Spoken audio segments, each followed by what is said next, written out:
Hello everyone, it's been a while since I've done a video, but I just want to touch on a little subject of settings, basic settings.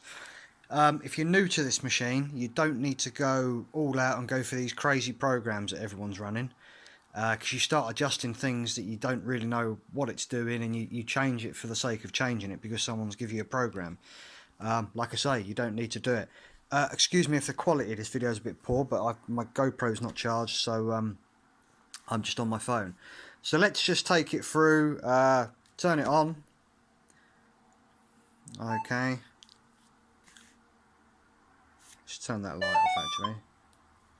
Okay, right, so this is how I'm running it. It's very basic, okay, but it works for me. I tried loads of different programs that other people had given me when I first started, and I was just finding trash, digging loads of rubbish, getting loads of false signals. So I went back to basics, done a factory reset, used my brain. I've been doing this long enough. And had to think. Right, so let's go straight into settings. Okay, so every time you turn this machine on, you want to noise cancel it. Okay, so you push the setting button once it goes into noise cancel, then you push the tick and cross button. Okay, that's ground balanced. Okay, right. Push that again, ground balance. No, sorry, it's not ground balance. The EMI is cancelled out. Ground balance, you don't need to ground balance this machine. Our soil, it's not going to give you any problems. Leave it as it is.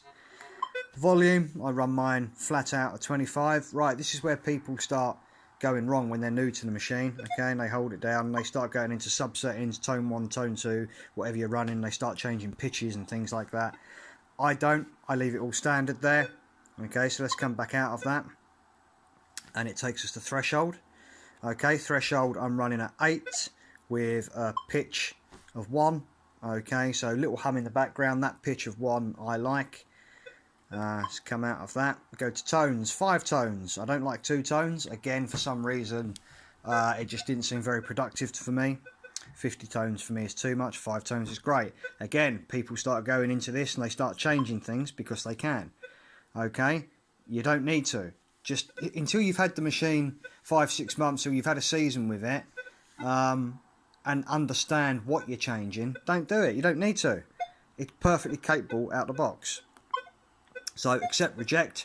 Okay, so that wants to be -9, and hold that down with 2 there. Okay, that's your accept, reject. Let's come out of that and go to recovery speed. Okay, on average clean land for me 5 is good. Just remember, even if you've got clean land, if you lower your recovery speed, your targets are going to seem slightly bigger. Okay, and if you up your recovery speed really high, they're going to seem smaller. I find a recovery speed of 5 on relatively clean ground, is really, really good, really stable. And it works for me. Iron bias, so hold it down. This is one people still don't understand. So it's the machine's capability to pick out a good target next to a bad target. So Roman sights, it's preset at 0, I believe. That's too low. You're going to get a lot of falsing. What I would say is, again, if you've got relatively clean ground, even if your ground is quite trashy, okay, run it at 3.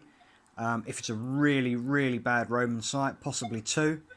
But generally, for everyday detecting, I run 3. Okay, iron bias of 3 and a recovery of 5. So from factory, okay, you're not going to be changing that much at all.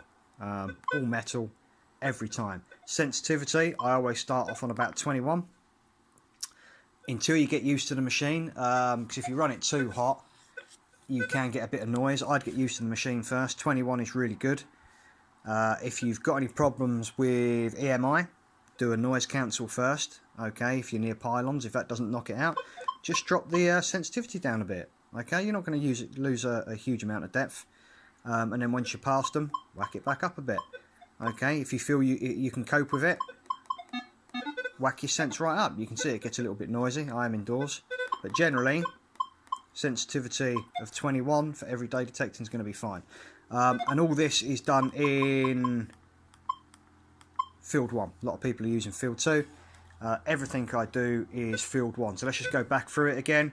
So you turn the machine on, and then you push your settings button. Okay, Sorry. There we go. Let's start again. I was on the wrong setting there. Right, so from the home screen, you turned it on. Settings button. Okay, noise cancel. Okay, and then you push it again. That's going to go to ground balance. Don't need to ground balance it. Volume 25. Okay, you don't need to go into the subcategory and start messing about with that until you know what you're doing. Threshold, pitch of 1 and 8 there. Okay, target tone. Again, you don't need to go into the subcategory. 5 tones for me, really works. Accept, reject, 9 and 2. Okay, come out of that. Go to recovery, start off on 5 if you've got relatively clean ground with an iron bias of 3.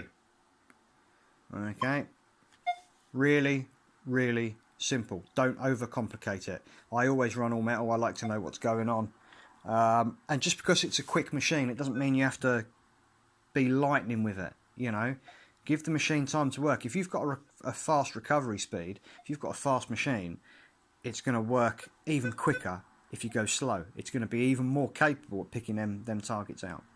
So yeah, hope you got that. It's only basic settings. I'm not a professional.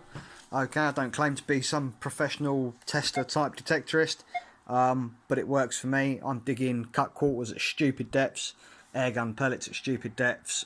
Every time I go out, I'm getting a hammered or two. How it's set up, it really, really works. And this is all done, obviously, in multi-frequency. Okay, take care.